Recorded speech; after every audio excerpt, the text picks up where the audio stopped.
تو جانتا ہے کہ جس قوم نے تیرے رسول کی تکذیب کی اور انہیں نکال باہر کیا، ان سے تیری راہ میں جہاد کرنا مجھے جس قدر محبوب ہے اتنا کسی اور قوم سے نہیں ہے۔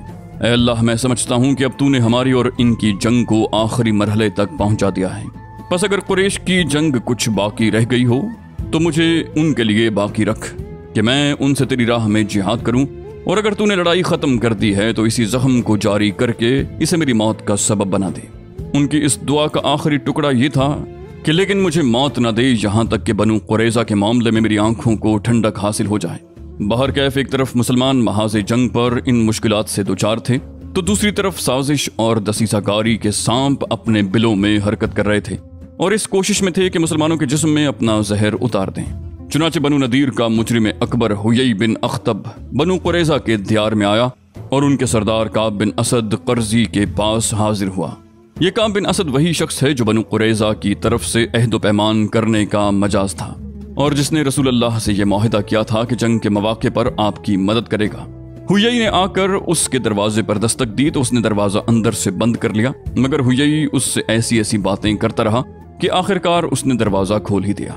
حیی نے کہا، اے کعب، میں تمہارے پاس ہمیشہ کی عزت اور فوجوں کا بحر بے کراں لے کر آیا ہوں۔ میں نے قریش کو اس کے سرداروں اور قائدین سمیت لا کر روما کے مجمع السیال میں اتار دیا ہے، اور بنو غطفان کو ان کے قائدین اور سرداروں سمیت احد کے پاس ضمب نقمی میں خیمہ زن کر دیا ہے۔ ان لوگوں نے مجھ سے عہد و پیمان کیا ہے کہ وہ محمد صلی اللہ علیہ وسلم اور اس کے ساتھیوں کا مکمل صفایا کیے بغیر یہاں سے نہ ٹلیں گے۔ کعب نے کہا، خدا کی قسم، تم میرے پاس ہمیشہ کی ذلت اور فوجوں کا برسا ہوا بادل لے کر آئے ہو جو صرف گرج چمک رہا ہے مگر اس میں کچھ نہیں رہ گیا۔ حیی، تجھ پر افسوس، مجھے میرے حال پر چھوڑ دے۔ میں نے محمد صلی اللہ علیہ وسلم میں صدق و وفا کے سوا کچھ نہیں دیکھا۔ مگر حیی اس کو فریب دہی سے اپنی بات منوانے کی کوشش کرتا رہا یہاں تک کہ اسے رام کر ہی لیا۔ البتہ اسے اس مقصد کے لیے یہ عہد و پیمان کرنا پڑا کہ اگر قریش نے محمد صلی اللہ علیہ وسلم کو ختم کیے بغیر واپسی کی راہ لی تو میں بھی تمہارے ساتھ تمہارے قلعے میں داخل ہو جاؤں گا، پھر جو انجام تمہارا ہوگا وہی میرا بھی ہوگا۔ حیی کے اس پیمانے وفا کے بعد کعب بن اسد نے رسول اللہ صلی اللہ علیہ وسلم سے کیا ہوا عہد توڑ دیا اور مسلمانوں کے ساتھ طے کی ہوئی ذمہ داریوں سے بری ہو کر ان کے خلاف مشرکین کی جانب سے جنگ میں شریک ہو گیا۔ اس کے بعد قریظہ کے یہود عملی طور پر جنگی کارروائیوں میں مصروف ہو گئے۔ ابن اسحاق کا بیان ہے کہ حضرت صفیہ بنت عبد المطلب حضرت حسان بن ثابت کے فارے نامی قلعے کے اندر تھیں۔ حضرت حسان عورتوں اور بچوں کے ساتھ وہیں تھے۔ حضرت صفیہ کہتی ہیں کہ ہمارے پاس سے ایک یہودی گزرا اور قلعے کا چکر کاٹنے لگا۔ یہ اس وقت کی بات ہے کہ جب بنو قریظہ رسول اللہ صلی اللہ علیہ وسلم سے کیا ہوا عہد و پیمان توڑ کر آپ علیہ السلام سے برسر پیکار ہو چکے تھے اور ہمارے اور ان کے درمیان کوئی نہ تھا جو ہمارا دفاع کرتا۔ رسول اللہ صلی اللہ علیہ وسلم مسلمانوں سمیت دشمن کے بالمقابل پھنسے ہوئے تھے۔ اگر ہم پر کوئی حملہ آور ہو جاتا تو آپ انہیں چھوڑ کر آ نہیں سکتے تھے۔ اس لیے میں نے کہا، اے حسان، یہ یہودی جیسا کہ آپ دیکھ رہے ہیں قلعے کے چکر لگا رہا ہے اور مجھے خدا کی قسم اندیشہ ہے کہ یہ باقی یہود کو بھی ہماری کمزوری سے آگاہ کر دے گا۔ ادھر رسول اللہ صلی اللہ علیہ وسلم اور صحابہ کرام اس طرح پھنسے ہوئے ہیں کہ ہماری مدد کو نہیں آ سکتے، لہٰذا آپ جائیے اور اسے قتل کر دیجیے۔ حضرت حسان نے کہا، واللہ آپ جانتی ہیں کہ میں اس کام کا آدمی نہیں۔ حضرت صفیہ کہتی ہیں کہ اب میں نے خود اپنی کمر باندھی، پھر ستون کی ایک لکڑی لی اور اس کے بعد قلعے سے اتر کر اس یہودی کے پاس پہنچی اور لکڑی سے مار مار کر اس کا خاتمہ کر دیا۔ اس کے بعد قلعے میں واپس آئی اور حسان رضی اللہ عنہ سے کہا، جائیے اس کے ہتھیار اور اسباب اتار لیجیے، چونکہ وہ مرد ہے اس لیے میں نے اس کے ہتھیار نہیں اتارے۔ حسان بن ثابت نے کہا، مجھے اس کے ہتھیار اور سامان کی کوئی ضرورت نہیں۔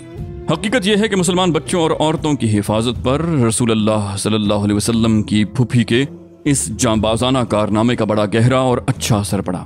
اس کارروائی سے غالباً یہود نے سمجھا کہ ان قلعوں اور گڑیوں میں بھی مسلمانوں کا حفاظتی لشکر موجود ہے، حالانکہ وہاں کوئی لشکر نہ تھا۔ اس لیے یہود کو دوبارہ اس قسم کی جرت نہ ہوئی، البتہ وہ بت پرست حملہ آوروں کے ساتھ اپنے اتحاد اور انضمام کا عملی ثبوت پیش کرنے کے لیے انہیں مسلسل رسد پہنچاتے رہے، حتیٰ کہ مسلمانوں نے ان کی رسد کے 20 اونٹوں پر قبضہ بھی کر لیا۔ بہرحال یہود کی عہد شکنی کی خبر رسول اللہ صلی اللہ علیہ وسلم کو معلوم ہوئی تو آپ علیہ السلام نے فوراً اس کی تحقیق کی طرف توجہ فرمائی تاکہ بنو قریظہ کا موقف واضح ہو جائے اور اس کی روشنی میں فوجی نقطہ نظر سے جو اقدام مناسب ہو اختیار کیا جائے۔ چنانچہ آپ علیہ السلام نے اس خبر کی تحقیق کے لیے حضرت سعد بن معاذ، سعد بن عبادہ، عبداللہ بن رواحہ اور خوات بن جبیر رضی اللہ عنہم کو روانہ فرمایا اور ہدایت کی کہ جاؤ دیکھو بنی قریظہ کے بارے میں جو کچھ معلوم ہوا ہے وہ واقعی صحیح ہے یا نہیں۔ اگر صحیح ہے تو واپس آ کر صرف مجھے بتا دینا، اور وہ بھی اشاروں میں، تاکہ لوگوں کے حوصلے پست نہ ہوں، اور اگر وہ عہد و پیمان پر قائم ہیں تو پھر لوگوں کے درمیان اعلانیہ اس کا ذکر کر دینا۔ جب یہ لوگ بنو قریظہ کے قریب پہنچے تو انہیں انتہائی خباثت پر آمادہ پایا۔ انہوں نے اعلانیہ گالیاں بکیں، دشمنی کی باتیں کی اور رسول اللہ صلی اللہ علیہ وسلم کی اہانت کی۔ کہنے لگے اللہ کا رسول کون؟ ہمارے اور محمد کے درمیان کوئی عہد ہے نہ پیمان۔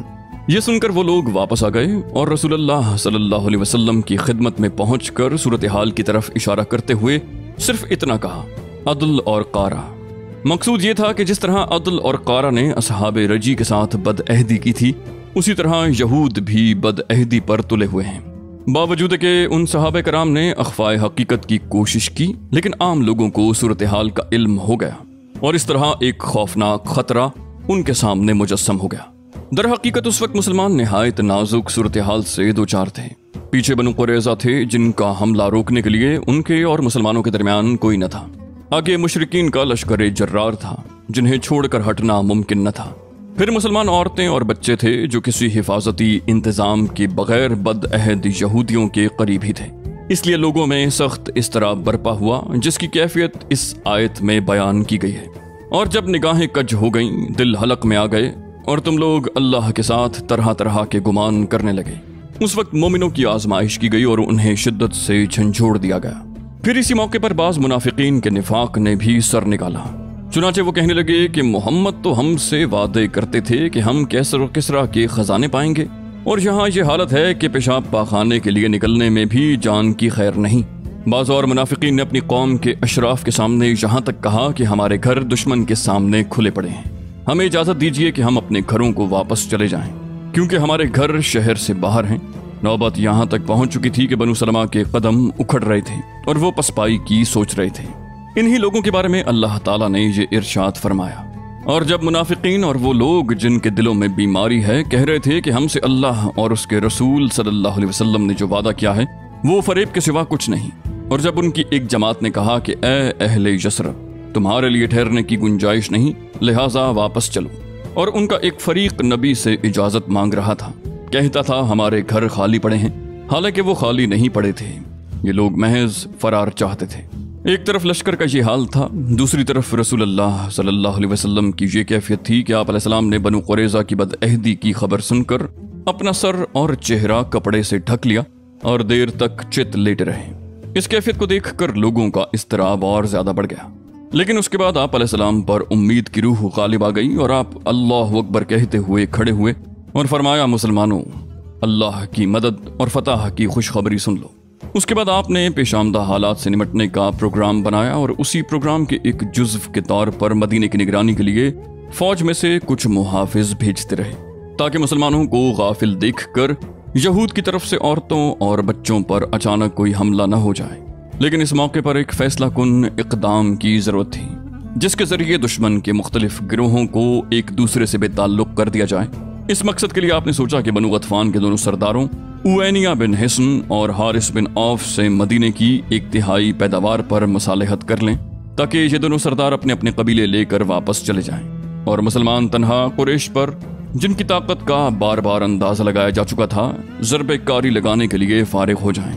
اس تجویز پر کچھ گفت و شنید بھی ہوئی، مگر جب آپ علیہ السلام نے حضرت سعد بن عبادہ اور حضرت سعد بن معاذ سے اس تجویز کے بارے میں مشورہ کیا تو ان دونوں نے بیک زبان عرض کیا کہ یا رسول اللہ، اگر اللہ نے آپ کو اس کا حکم دیا ہے تب تو بلا چونچراں تسلیم ہے، اور اگر محض آپ ہماری خاطر ایسا کرنا چاہتے ہیں تو ہمیں اس کی ضرورت نہیں۔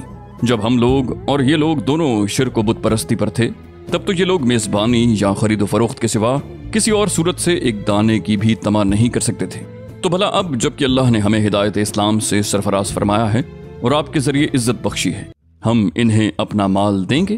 واللہ ہم تو انہیں صرف اپنی تلوار دیں گے۔ آپ علیہ السلام نے ان دونوں کی رائے کو درست قرار دیا اور فرمایا کہ جب میں نے دیکھا کہ سارا عرب ایک کمان کھینچ کر تم پر پل پڑا ہے تو محض تمہاری خاطر میں نے یہ کام کرنا چاہا تھا۔ پھر الحمدللہ اللہ کا کرنا ایسا ہوا کہ دشمن ذلیل ہو گئے، ان کی جمعیت شکست کھا گئی اور ان کی قوت ٹوٹ گئی۔ ہوا یہ کہ بنو غطفان کے ایک صاحب جن کا نام نعیم بن مسعود بن عامر تھا، رسول اللہ کی خدمت میں حاضر ہوئے اور عرض کی کہ اے اللہ کے رسول، میں مسلمان ہو گیا ہوں لیکن میری قوم کو میرے اسلام لانے کا علم نہیں، لہٰذا آپ مجھے کوئی حکم فرمائیے۔ رسول اللہ نے فرمایا تم فقط ایک آدمی ہو، لہٰذا کوئی فوجی اقدام تو نہیں کر سکتے، البتہ جس قدر ممکن ہو ان کی حوصلہ شکنی کرو، کیونکہ جنگ تو حکمت عملی کا نام ہے۔ اس پر حضرت نعیم فوراً ہی بنو قریظہ کے ہاں پہنچے۔ جاہلیت میں ان سے ان کا بڑا میل جول تھا۔ وہاں پہنچ کر انہوں نے کہا آپ لوگ جانتے ہیں کہ مجھے آپ لوگوں سے محبت اور خصوصی تعلق ہے۔ انہوں نے کہا جی ہاں۔ نعیم نے کہا اچھا تو سنیے کہ قریش کا معاملہ آپ لوگوں سے مختلف ہے۔ یہ علاقہ آپ کا اپنا ہے، جہاں آپ کا گھر بار ہے، مال و دولت ہے، بچے ہیں، آپ اسے چھوڑ کر کہیں اور نہیں جا سکتے۔ مگر جب قریش اور غطفان محمد صلی اللہ علیہ وسلم سے جنگ کرنے آئے تو آپ نے محمد کے خلاف ان کا ساتھ دیا۔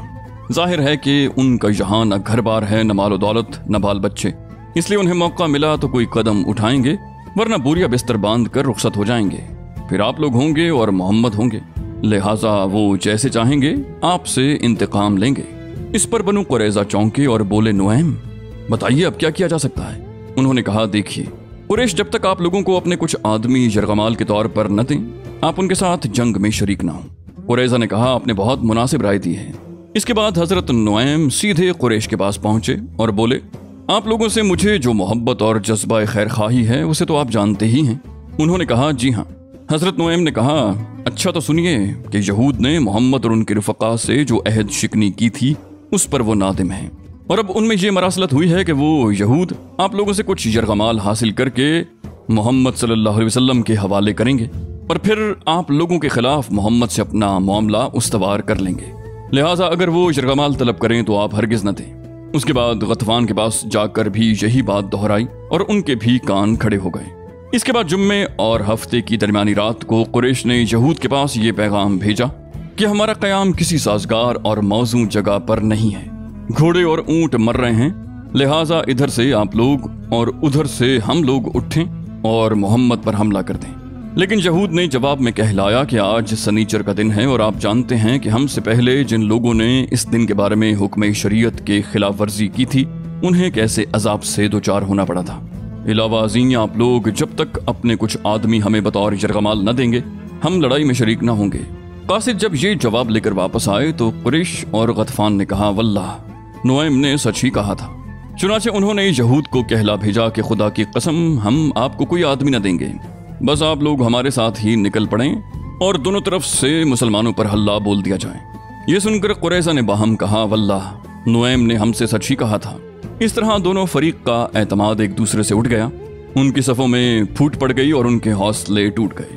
اس دوران مسلمان اللہ تعالیٰ سے یہ دعا کر رہے تھے اے اللہ ہماری پردہ پوشی فرما اور ہمیں خطرات سے مامون کر دے، اور رسول اللہ یہ دعا فرما رہے تھے اے اللہ کتاب اتارنے والے اور جلد حساب لینے والے ان لشکروں کو شکست دے، اے اللہ انہیں شکست دے اور جھنجھوڑ کر رکھ دے۔ بالآخر اللہ نے اپنے رسول اور مسلمانوں کی دعائیں سن لیں، چنانچہ مشرکین کی صفوں میں پھوٹ پڑ جانے اور بددلی اور پست ہمتی سرایت کر جانے کے بعد اللہ تعالیٰ نے ان پر تند ہواؤں کا طوفان بھیج دیا جس نے ان کے خیمے اکھیڑ دیے، ہانڈیاں الٹ دیں، تنابوں کی کھونٹیاں اکھاڑ دیں، کسی چیز کو قرار نہ رہا اور اس کے ساتھ ہی فرشتوں کا لشکر بھیج دیا جس نے انہیں ہلا ڈالا اور ان کے دلوں میں روب اور خوف ڈال دیا۔ اسی سرد اور کڑکڑاتی ہوئی رات میں رسول اللہ صلی اللہ علیہ وسلم نے حضرت حذیفہ بن یمان رضی اللہ عنہ کو کفار کی خبر لانے کے لیے بھیجا۔ موصوف ان کے محاذ میں پہنچے تو وہاں ٹھیک یہی حالت بپا تھی اور مشرکین واپسی کے لیے تیار ہو چکے تھے۔ حضرت حذیفہ نے خدمت نبوی میں واپس آ کر ان کی روانگی کی اطلاع دی۔ چنانچہ رسول اللہ صلی اللہ علیہ وسلم نے صبح کی تو دیکھا کہ میدان صاف ہے، اللہ نے دشمن کو کسی خیر کے حصول کا موقع دیے بغیر اس کے غیظ و غضب سمیت واپس کر دیا ہے، اور ان سے جنگ کے لیے رسول اللہ صلی اللہ علیہ وسلم کو کافی ہو گیا ہے۔ الغرض اس طرح اللہ نے اپنا وعدہ پورا کیا، اپنے لشکر کو عزت بخشی، اپنے بندے کی مدد کی اور اکیلے ہی سارے لشکروں کو شکست دی۔ چنانچہ اس کے بعد آپ علیہ السلام مدینے واپس آ گئے۔ غزوہ خندق صحیح ترین قول کے مطابق شوال 5 ہجری میں پیش آیا تھا، اور مشرکین نے 1 ماہ یا تقریباً 1 ماہ تک